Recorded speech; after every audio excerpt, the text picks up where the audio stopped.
এক পা দিয়ে ভর করে তিনি বিছানার থেকে উঠে বসেছেন। ডাক্তার শফিকুর রহমান এসেছেন সেজন্য।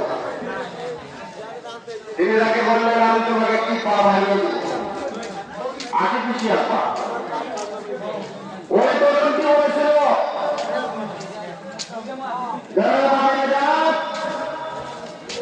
আমি একটা পা ফ্যাসিস্ট চালানোর জন্য, এই দেশে পুরো স্বাধীন করার জন্য আমি একটা পা হারিয়েছি।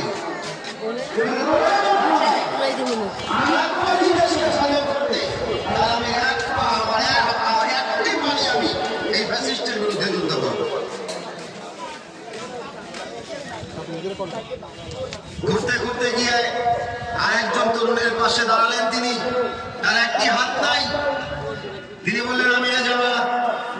এদেশের সব তরুণরা দুই হাত দিয়ে দুটি কাজ করে, আর আমার এক হাত দিয়ে সব কাজ করতে হয়।